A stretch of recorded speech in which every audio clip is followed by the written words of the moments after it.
खूबसूरत क्रीचर्स, एनाकोंडास और घर लेट आने पर मेरी मम्मी का रिएक्शन। मुझे माफ करना पर मुझसे ये गलती।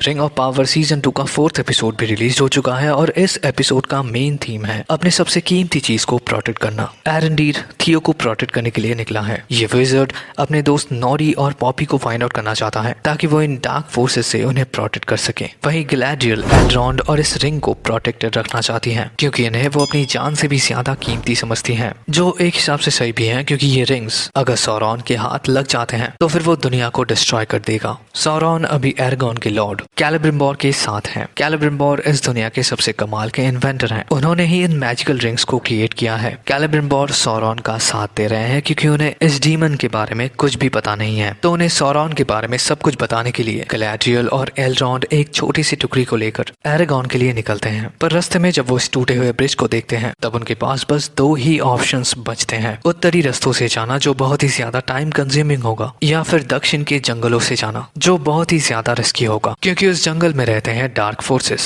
गैलाड्रियल अपने रिंग्स की मदद से उन फोर्सेस के ग्लिम्स को भी देखती है, पर एल्रॉन्ड इन सब चीजों को नजरअंदाज करता है। उसके हिसाब से सौरॉन ने इन रिंग्स को बनाया है तो ये रिंग्स भी करप्टेड हैं और इस हिसाब से वो इन रिंग्स के ओनर्स के माइंड को कंट्रोल भी कर सकता है। दक्षिण के जंगलों की तरफ बढ़ते हुए वो पहुंचते हैं बैरोडॉम। फर्स्ट स्टेज में ये जगह ह्यूमंस और एल्फ्स का कब्रिस्तान हुआ करता था, जहाँ पर इन एल्फ्स का सामना होता है बैरोवाइट्स या फिर जंगल के पिशाचों से। नॉर्मल वेपन्स इन्हें कुछ नहीं कर पाते, पर एल्रॉन्ड को इनका हिस्ट्री पता था तो वो उन्हीं के वेपन से उन्हें खत्म कर देता है। गैलाड्रियल को भी फिर से विजन्स आते हैं जहां पर वो सौरॉन के क्राउन के साथ साथ एल्रॉन्ड का कैप्चर होना और न्यूमेनॉर का डिस्ट्रक्शन विटनेस करती हैं। इन सब के लिए रिस्पॉन्सिबल होता है सौरॉन। तो गैलाड्रियल को ये पता है कि वो इस रिंग को उसके या फिर एडार के हाथ नहीं आने दे सकती है। अपने जर्नी के दौरान जब वो एडार के ऑक्स को देखती है तब वो इस रिंग को एल्रॉन्ड को देती है ताकि वो इसे प्रोटेक्ट कर सके। गैलाड्रियल के रिंग का नाम होता है ननाया, जिसका कोर पावर है मैजिकल प्रोटेक्शन। वो इससे एक मरते हुए सोल्जर को बचाती है, जिससे एल्रॉन्ड थोड़ा बहुत तो कन्विंस्ड हो जाता है कि ये रिंग असल में करप्टेड नहीं है, जिसमें जिंदगी देने का पावर है।